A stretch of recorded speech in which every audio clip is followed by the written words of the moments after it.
Okay, so have you ever felt like you were drowning in, I don't know, just like a ton of stuff you had to deal with? Oh, absolutely. That feeling of just being overwhelmed. Everyone's been there. Yeah, exactly. And it's like in those moments, you really need to like channel your inner strategist or something.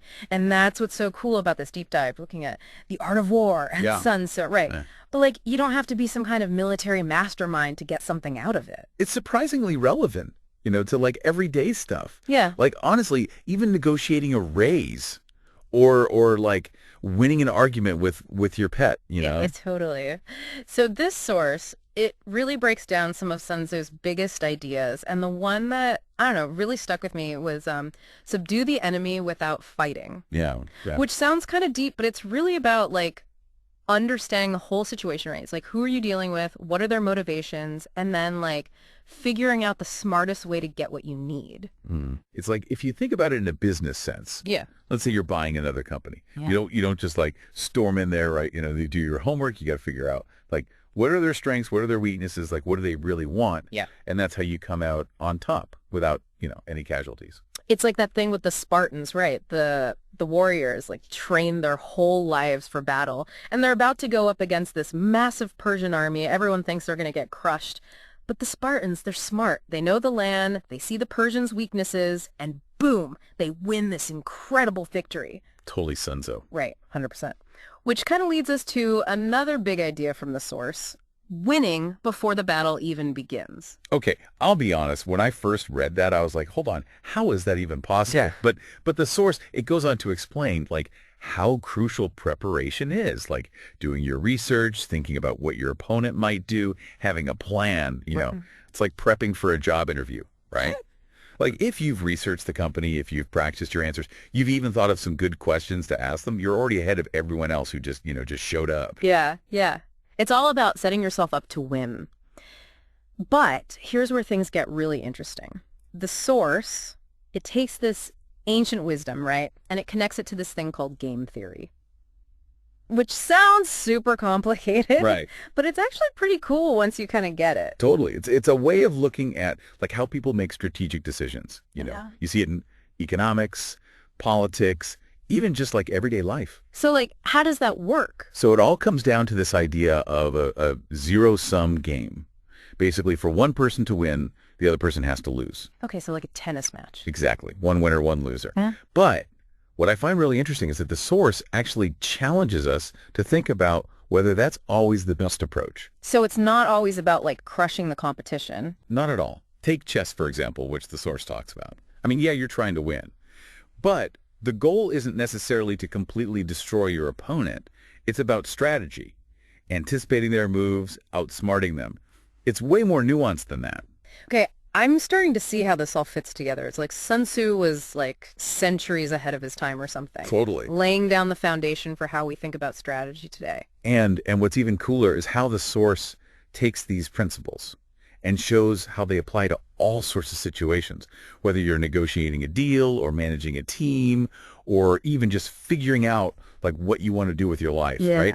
It's about understanding the rules of the game and then making smart choices to get where you want to go. So instead of like pawns and rooks, we're dealing with real life stuff, decisions we got to make. Exactly. And just like in chess, there are different ways to play the game, different approaches depending on what you're up against. The source calls these the four strategies. Okay, so hit me with it. What are these four strategies? The first one is called obliterate.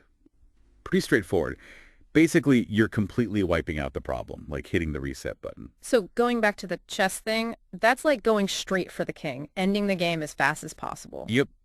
Decisive, but yeah, it can be a little messy sometimes. Sometimes you need a more, I don't know, elegant approach, right? Okay, so what's strategy number two then?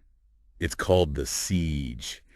This one's more about like a slow burn, you're weakening your opponent by cutting off their resources, putting on the pressure until they can't take it anymore. Think like a medieval siege, right? Okay, I see what you mean. So less about brute force, more about strategic maneuvering. Exactly. It's all about winning the important battles and then, the war takes care of itself. Okay, you're really drawing me in here. What else have we got? What's number three? This one is, I think, super clever. It's called balking. And it's about indirectly leading your opponent to, basically defeat themselves. Okay, that sounds sneaky. How do you even do that? It's about setting traps, seeing their weaknesses, and sometimes you can even use like their own momentum against them.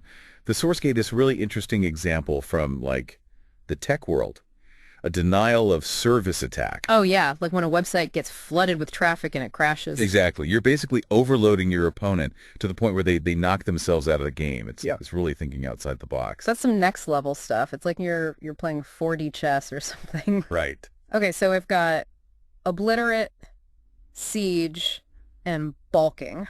That's 3. What's the last one? The fourth one, the source kind of dismisses it as not really a strategy at all. It's called huddle and die.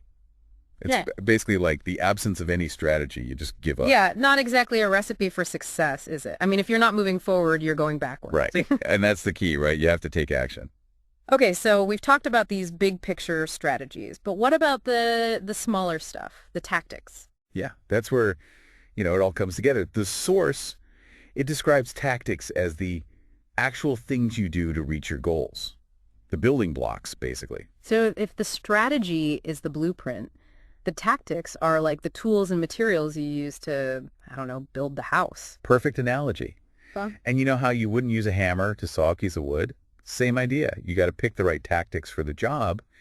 And the source, it makes this point that it doesn't matter what you're doing. It could be natural sciences, could be engineering, could be psychology. So whether you're building a bridge or just trying to figure out like a social situation. It all comes down to the same principles. You got to really look at the problem, figure out who or what you're dealing with, and then choose the tactics that are actually going to work. And that's where being able to adapt comes in, right? Because like, in chess, your opponent might make a move you totally weren't expecting. All the time. You got to be ready to adjust, think on your feet. You got it. The source really emphasized that. Being agile. Yeah. Watching your opponent, adjusting as you go. You can't be reacting to everything. You got to be proactive. Yeah, be ready to change with the game because things are always changing. Right. The more adaptable you are, the more ready you are to, face whatever comes your way. It's that quote, I don't know who said it, but the only constant is change. 100%. So it's about always learning, always evolving.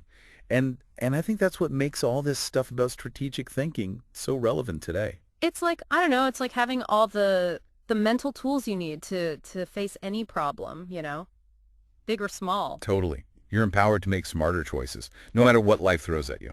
So, okay, before we wrap up, let's kind of recap, What are the big takeaways from all this strategic thinking stuff? What do we want our listeners to really remember? For me, it's that whole idea of having that strategic mindset. Yeah. You got to see the whole board, the big picture, the strategy. Right. Right. But then you also got to be able to break it down into those smaller steps. Yeah. The tactics. That's how you actually get things done. Right, right. And don't forget about being able to adapt, right? Because like things change. Your opponent makes a move you weren't expecting. You got to be ready to adjust, to roll with it. Yeah. And this really stuck with me, especially these days. The source, it talks about AI, right? And how important optimization is. And it's like with the world getting more and more complex, more data, more decisions to make, strategic thinking, it's more important than ever. It's like we got to like level up our brains or something, And strategic thinking, that's the cheat code. Totally. And speaking of leveling up, there's one more thing from the source that I thought was super interesting. Oh, okay. I'm listening. Tell me more. So it talked about high ground, but it wasn't just about like military strategy, like being on a hill or something. It was about finding that place of strength, that advantage in any situation. Oh, I like that. So it's not just about, rushing into battle. It's about being smart about it. Exactly. And what I thought was really cool was how it connected to self-awareness. Yeah. Knowing your strengths, but also your weaknesses, knowing your values, what you're aiming for. That all plays into finding your high ground. Yeah, yeah. It's about choosing your battles, right? Sometimes the smartest move is knowing when to hold back, reassess the situation. 100%. And that's something I think we can all think about more. What does high ground even look like in our own lives?